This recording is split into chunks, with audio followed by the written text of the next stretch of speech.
ರಾಜ್ಯದ ನೂತನ ಮುಖ್ಯಮಂತ್ರಿಯಾಗಿ ಕೆಪಿಸಿಸಿ ಅಧ್ಯಕ್ಷ ಡಿಕೆ ಶಿವಕುಮಾರ್ ಲೋಕಭವನದಲ್ಲಿಂದು ಪ್ರಮಾಣವಚನ ಸ್ವೀಕರಿಸಲಿದ್ದು, ರಾಜ್ಯಪಾಲ ಥಾವರ್ಚಂದ್ ಗೆಹ್ಲೋಟ್ ಅವರು ಪ್ರಮಾಣವಚನ ಬೋಧಿಸಲಿದ್ದಾರೆ.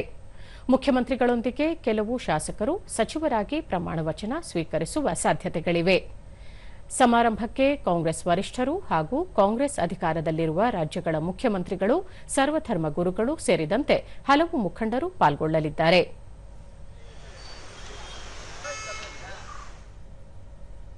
ಈ ವೇಳೆ ಸುದ್ದಿಗಾರರೊಂದಿಗೆ ಮಾತನಾಡಿದ ನಿಯೋಜಿತ ಮುಖ್ಯಮಂತ್ರಿ ಡಿಕೆ ಶಿವಕುಮಾರ್, ಸಚಿವ ಸ್ಥಾನ ಹಂಚಿಕೆ ಕುರಿತು ಮಾಧ್ಯಮಗಳಲ್ಲಿ ಪ್ರಚಾರವಾಗುತ್ತಿರುವ ಸುದ್ದಿಗಳು ಯಾವುದೂ ಅಧಿಕೃತವಲ್ಲ.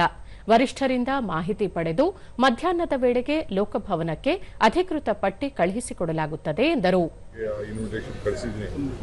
ಅವರೆಲ್ಲ ಇನ್ ಟೈಮಲ್ಲಿ 2 ಗಂಟೆ ಒಳಗೆ ನಮ್ಮ ಬ್ಲಾಕ್ ಅಧ್ಯಕ್ಷರು, ನಮ್ಮ ಪದಾಧಿಕಾರಿಗಳು, ಜಿಲ್ಲಾಧ್ಯಕ್ಷರು ಮತ್ತು ಯಾರಿಗೆ ಇನ್ವಿಟೇಷನ್ ಹೋಗಿದೆ ಗ್ಯಾರಂಟಿ ಸಮಿತಿಯವರು ಅವರೆಲ್ಲ ಕೂಡ ಭಾರತ್ ಜೋಡೋ ಭವನಲ್ಲಿ ಇದ್ದರೆ, ನಾನು ಕ್ಯಾಬಿನೆಟ್ ಮುಗಿಸಿ ಪ್ರಮಾಣ ವಚನ ಆದಮೇಲೆ ಕ್ಯಾಬಿನೆಟ್ ಮುಗಿಸಿಸ್ಬಿಟ್ಟು ರಾಹುಲ್ ಗಾಂಧಿ ಅವ್ರನ್ನ, ಖರ್ಗೆ ಸಾಹೇಬ್ರನ್ನ ಅವ್ರನ್ನ ಬೀಳ್ಕೊಟ್ಟು ನಾನು ಕಾಂಗ್ರೆಸ್ ಕಚೇರಿಗೆ ಬರ್ತೇನೆ.